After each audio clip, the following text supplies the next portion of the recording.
Good morning. Welcome back to the corner. This is just a quick clip from future Leigh before you see today's actual podcast, because I need to tell you what I've been up to and where I've been, because the podcast you're about to see was actually filmed like 3 weeks ago. Oh boy, a while ago. Why is he making noise downstairs? Anyways, it was filmed a while ago. And a bunch of shit happened, actually. I started my new job and was, learning a new job and learning my new coworkers. All of that stuff takes a lot of mental space. And then my mom came to visit. And while my mom was here, I was still getting used to my new job situation. So I just didn't have any time or any emotional space to deal with editing that podcast. So it never got edited, but I don't want to have to go back and watch it and figure out what I talked to you about then and then update you now, update you on everything all at once. So I'm still going to upload this episode, but I am putting this in to let you know why it's so late and to fill you in. So you will be seeing this podcast first. I am immediately filming the next podcast, and hopefully I will have that up also really soon so that you'll be able to watch them pretty close to each other. What I mean to say is I will not be waiting a full week before uploading the second one.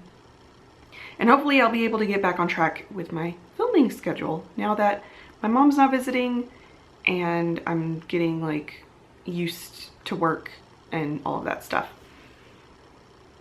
And that's it for this clip. Enjoy the podcast. Good morning. Welcome back to the corner. My name is Leigh. I am a crafter, creative person in Pittsburgh, PA, and we're here to talk about fiber crafts. This is a video podcast that mostly revolves around fiber crafts. Knitting, crochet, cross stitch, sewing are my primary crafts.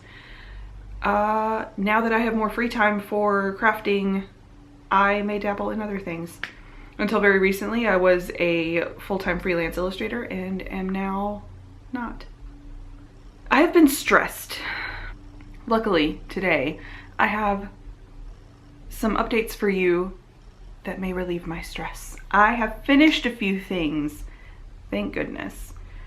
Since I filmed last, there are a few projects that I talked about last episode that I have not touched because I really freaked myself out and I had to sit down and prioritize my projects. I had to make a list of all of the whips I had, figure out which ones needed to be done first, which ones had an actual deadline, all of that kind of stuff. And I did, and I made a list and I finished some things, and I think I'm finally getting back on track because I definitely overbooked myself. If you are a member of the podcast Discord, you may have seen me complain about it a little bit, but I've definitely been feeling the pressure. I have less time to knit basically since I started my new job. I have been, the first week of it, I guess. What a look. The first week or so was, training, and that was a lot of pressure. Training is always the worst part of a new job, just because you are getting used to a new place, you're getting used to new people. So I was working and then I was coming home and not doing much of anything. I have to figure out my new schedule basically, which does mean that I may have to move the podcast to every 2 weeks instead of every week, because before it was easy to fit a podcast in every week.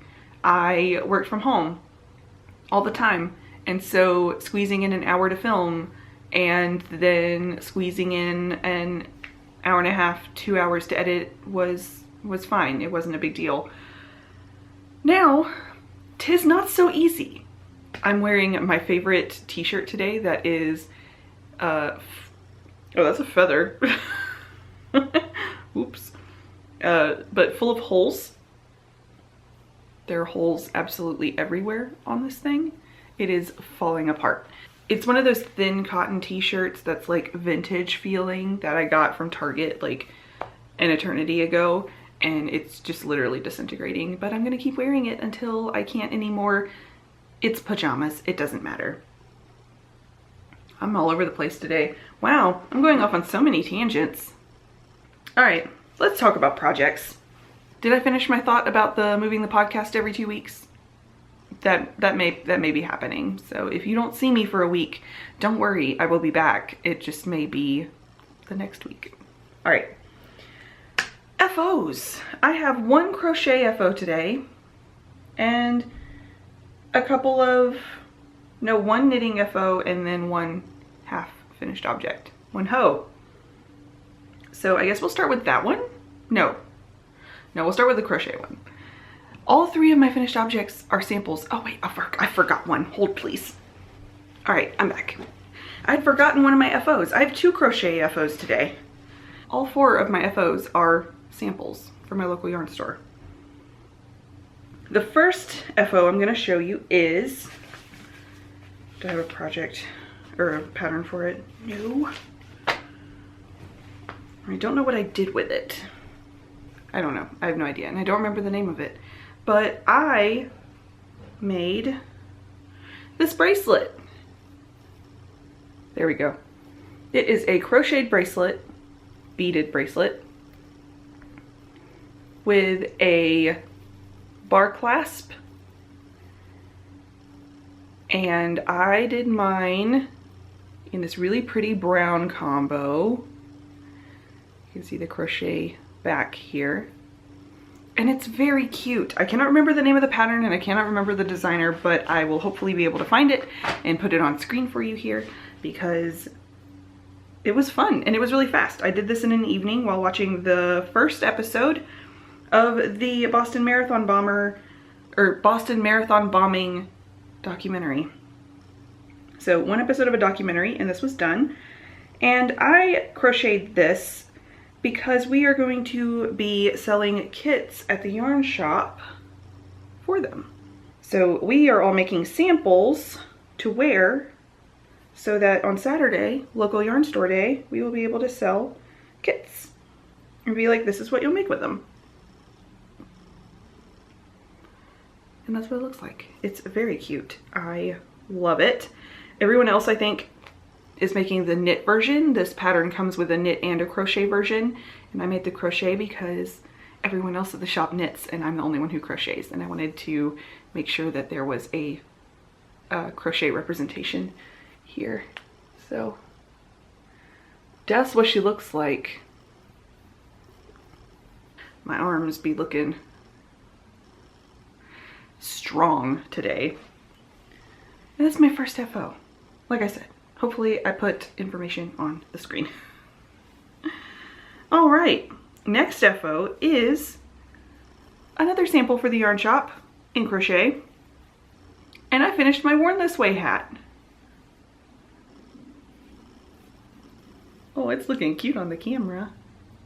It's a little damp still. I had misted the brim and then laid it out under books to really flatten it out, and boy, I think it made a difference. It's still a little bit ripply, like around this area here, but I didn't want to work on it too much, so I think that's okay. And this one came out way better than my first one did, the one that I made for me. This one will be living at the yarn shop, and I think it came out way better, and oh, it's so cute. So I crocheted this out of Wool and the Gang Rah Rah Raffia in the color Dune Green.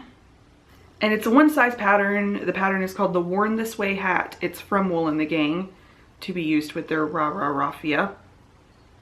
And it's done. It is definitely a product project, like a product crochet. Crocheting with raffia is not the most fun, at least for me. I don't love it.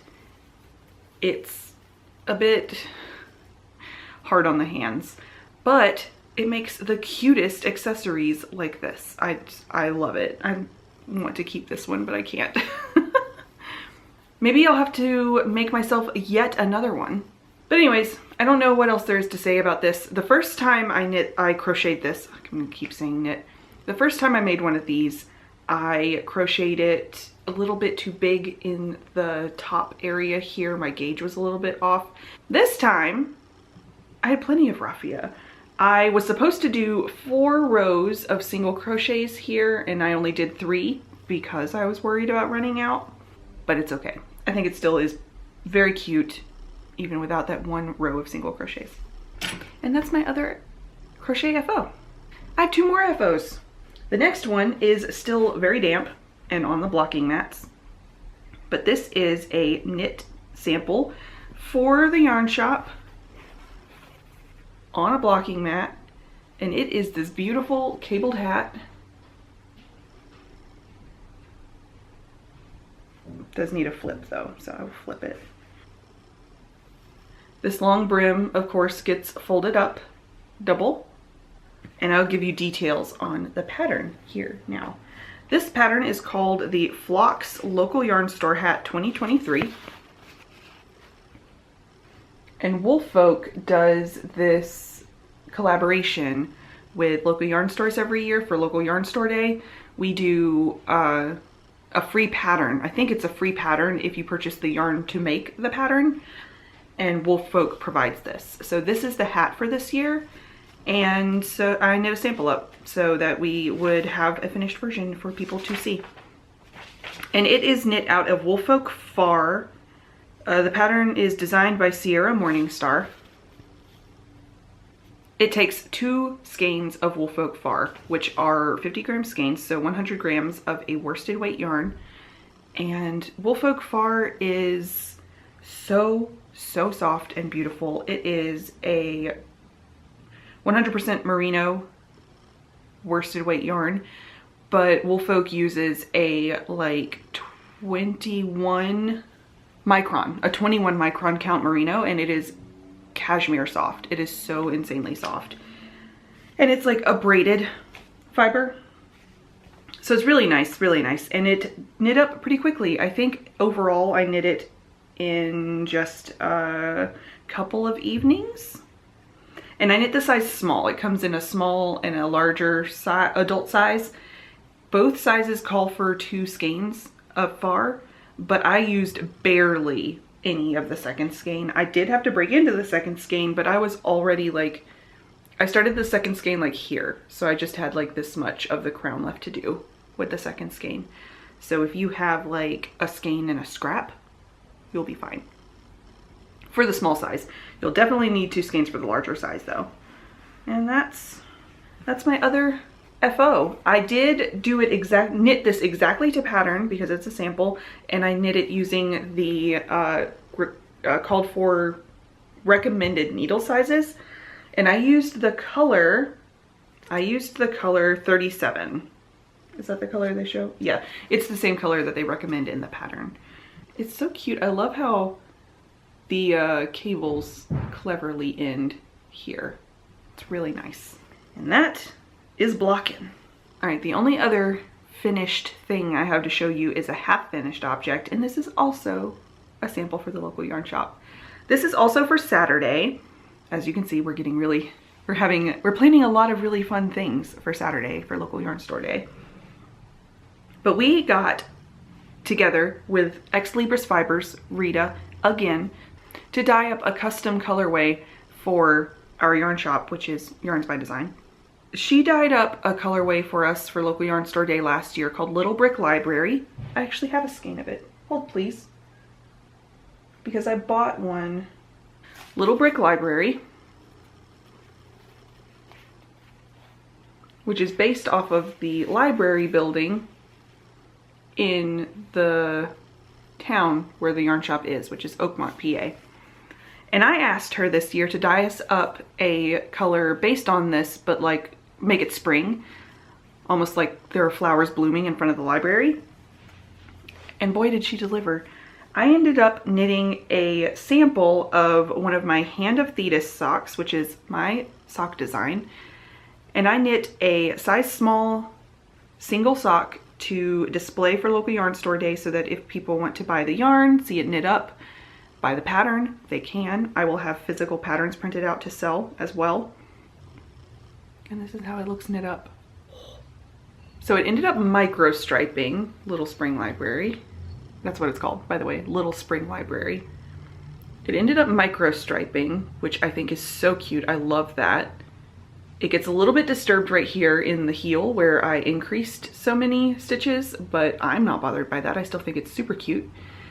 And I think that this pattern works really well, even though it's micro striped. Like, I still think you can see the pattern very well, which is very, very good news for me.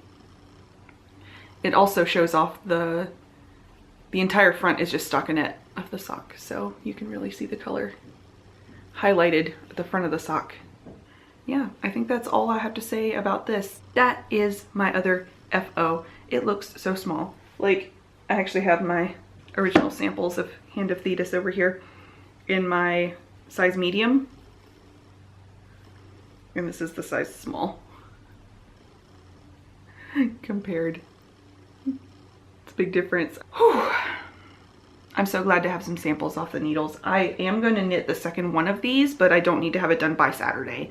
So that's like that was the big pressure off of me, was just having the things I needed to be done, finished in time for Saturday. So we're good. We're good, we're good. I'm all up in my brain today. All right, I have 2 whips to show you that I have actively worked on because I was so busy trying to finish all of these samples. 2 hats, 1 sock, 1 bracelet. Thank goodness they're done. My other whips are garments. I really need to get working on some socks because my mother is coming to visit in 6 days and I was supposed to have 2 pairs of socks finished for her. Guess who doesn't have both pairs finished yet? It's okay. Now that all of my obligation knitting and crocheting is done, I can like, well, not all my obligation. My mom's socks are an obligation, and this whip is also an obligation. This is a test knit. We'll talk about this now. I am still working on my test knit for Alicia Plummer. This is the Sunday Noon sweater, and it is a batwing sweater that's knit from the bottom up. I'm gonna hold it upside down for you because it is getting out of control here. So this is the bottom hem, which is pretty wide. I'm thinking I may have knit a size too large for me, but my hips are pretty wide and I wanted it to sit comfortably on my hips, like not tight on my hips. So I tried to give myself some extra room, and it's non-superwash yarn, so I'm hoping it doesn't grow like at all. It might be fine. But I have finished the front up to the sleeve, like the top of the sleeve. It casts on at the bottom and it increases all the way up to like here, and then you knit straight and then you decrease for the shoulder. So I have done all the way up to the sleeve, knit straight for the sleeve, and now I've started the back to do the same thing on the opposite side. So the front is done up through the sleeve opening. I have started the back, oh no. I have started the back sleeve opening. I've only gotten about this far, which isn't too bad, I guess. It'll be going the exact same distance as this. And then I'll rejoin in the round and decrease all the way up to the neckline, which will be great. I'm excited to be decreasing on this again. So yeah, now I can really put some more effort into this because it's gonna be due in like less than a month. So I need to get cracking on it. But I love the way it's looking. I won't be able to wear it for a while because it's getting warm, and it's gonna be a very, very warm garment. I'm knitting it out of, like I said, 100% wool, non-superwash. It is a recycled wool from an old Banana Republic sweater from recycled yarn. And for the contrast stripes here, I am holding a Surrey with that yarn to make just like fuzzy and slightly different colored stripes. And the suri is the Farmer's Daughter Fibers Oh Dang in the color Olive Oil. And it's making a very, very, very luscious fabric. Very lovely. I am glad to be able to be working on this again, just because it needs work every single day. But like I said, I overbooked myself. How many times can I say in this episode that I'm so glad all of my sample knitting is done? And that's that. I'm knitting this, I don't know what size I'm knitting. I'm knitting the size 1, 2, 3, 4, 5. The pattern is not available yet, so that will probably mean nothing to you. I am worried it's going to be a little bit big, but that's okay. We will figure it out. Only one more whip. Well, only one more knitting whip. I do have an update on my sewing project that I talked about last episode. The other whip I have worked on is in my Barbie bag from Junk Yarn, one of my favorite bags. And in here we have my Mio Mighty. This is a pattern from Park Williams Park and Knit, and it is just a basic t-shirt. And I am knitting mine the size large, which is 2 to 4 inches of negative ease for me. And I am knitting it out of Noro Kakagori.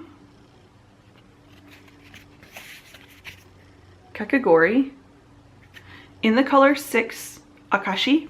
It is a 50% cotton, 30% silk, 10% viscose, and 10% polyamide blend. Very perfect for summer. This is what the color looks like.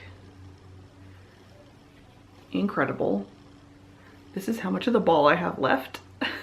And I have gotten a good bit of this done, actually. I have finished the back of the top. Oh, it's looking so small.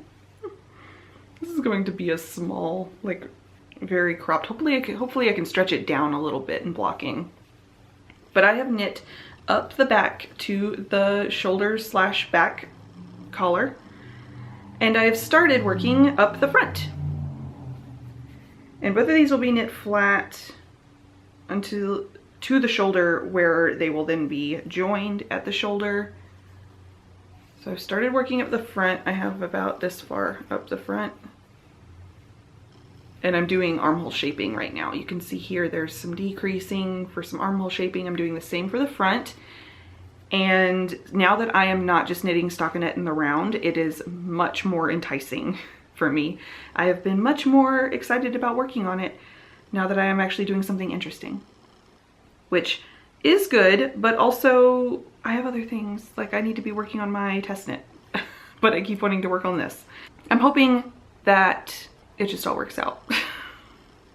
I try not to think about it too hard. It'll work out in the end. It'll all be fine. That's all I'm done talking about it. All right, let's talk about my sewing whip, because it is also not done. Okay, so my sewing whip. Last episode, I talked about the button-down shirt, the Gilbert top that I started. It is a pattern from Helen's Closet Designs, and I was sewing it out of this really beautiful vintage fabric from 1977. And I was so proud of my progress on this when I showed it in the last episode. I'm still pretty proud of it, but I made a big old mistake. So it's been in timeout. I do feel like I'm getting to the point, though, where I'm about ready to pick it up again, fix my mistake, and then finish the top. But let me show you. Now, do not laugh and do not make fun of me, because I know that this was definitely like an ADHD mistake to make. I was just all wrapped up listening to music, sewing. I just made a boo-boo. Was looking too closely, not at the big picture. But I sewed the side seams up. Look at this. I sewed it in. I sewed the front into the side seam like I mobiused my shirt. Now, if you're wondering how someone can achieve this, I don't have an answer for you. But I do know that I decided, instead of doing the finishing like they described in the pattern, that I decided I was gonna like try a French seam, which I did. And somewhere in sewing the French seam up, I had the side here twisted and then sewed it together. So that's fun for me. Like, this is how the side was sewn. It just happened to be twisted. So the bad news, like normally that wouldn't be too big of a deal, except I had already finished the hem. And that's when I realized I finished the hem and then like all the way across, and then I went to try it on, and that is when I realized I made the mistake. I'm honestly impressed by myself with how long it took me to realize that I had made this mistake. That is really looking closely at a shirt and not stepping back and looking at the whole shirt to the extreme. So I'm thinking this is what I am going to try to do. I have my seam in here. I'm going to undo it, and I'm going to just undo the hem right here, and I'm going to try to secure the hem and then redo the French seam and just stitch up the hem here. And hopefully I can make that work. It might call for some hand stitching, some precise stitching, but I don't want to have to redo the whole hem because it's all the way from point to point of the front tie. So no thank you. I would love to not do that. Speaking of the front tie though, look at it. It's so cute. It's very pointy. The other side I don't think is as pointy as this one, but it still looks pretty tidy. Pretty proud of it. So yeah, once I finish that side seam, then all that's left to do is put in the sleeves and the buttonholes and the buttons, I think. I'm pretty sure that's it. So I got very close to finishing this. Unfortunately, I'm an idiot, so that's the update on my button-down shirt sewing progress. Maybe I'll rip it out today. That will probably be half the battle. All right, that's it for whips today. Now let's talk about acquisitions, because I got something. I actually bought some other things, but they're all little and sewing related, and I already put them away, and I'm not gonna like go dig them out. So I'm sorry, you will not see my sewing acquisitions today, but I did buy some yarn. And before you yell at me, I just want to say that I have no regrets. My memory card was full, and I cannot believe that I have to reformat my memory cards again already. It has been not that long. All right, acquisitions. So, as you may know, if you watched the past couple of episodes, I just got a new job. I am now working outside of the home again. It's focused on reuse in a creative aspect, but we also sell like home goods and things for like non-traditional crafts, and also supplies for like schools, and you know, teachers can come and buy like pencils in bulk and stuff. All sorts of fun things. But there is a yarn and fiber section and fabric and all sorts of sewing stuff that is really, really tempting every day. But I was peeking in the bin and I saw a skein of this yarn. Someone wrote something on this like in pencil.